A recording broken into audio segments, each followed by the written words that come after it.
شو عم تعملي هون؟ كيف عرفتي وين أنا ساكنة؟ اسمعي اللي عملتيه اليوم ما بكفي.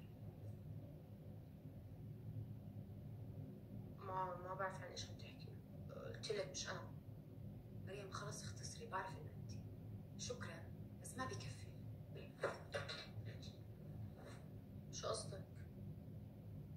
قصدي انه هدول بنات لازم يتربوا ويحسوا باللي بيعملوه، غير هيك عمره ما رح يتغير اشي. بس أنا كنت فاكرة إنك ما بدك تفوتي حالك بمشاكل، مش فاهمة شو اللي تغير. المشاكل ما رح تقرب علي الا اذا انكشفت. اهم اشي ما انكشف. اسمعي، انا بكره هدول بنات زيك، واظن صار وقت انه حدا يحطهم تحتهم. بالحد هذا انا وانت. شو؟ ليش شو عملوا لك؟ ما عملوا لي. حملوا الاخت الصغيره، النوم اخذوا الانهيلر تبعها، لولا اني انا وصلت بالوقت الصح بصير شو كان صار. شو are you in؟ Am I in؟ لا تكوني مفكرة اللي صار اليوم هو my only plan.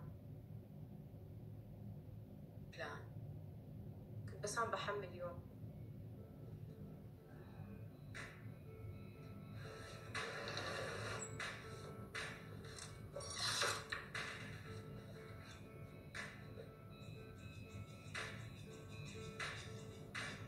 رح أخلص منهم واحدة ورا الثانية. أول إشي خذ النشيط رقية، بعدين الصديقة الصدوقة رانيا، وأخيرا رح يكون ختامها مسك. ليان. بس فاتن هي راس الحية وسبب كل المشاكل، بتغطي عليها كل شيء.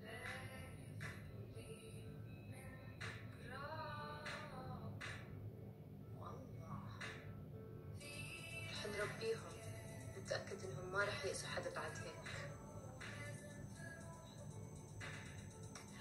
عليهم. عليهم.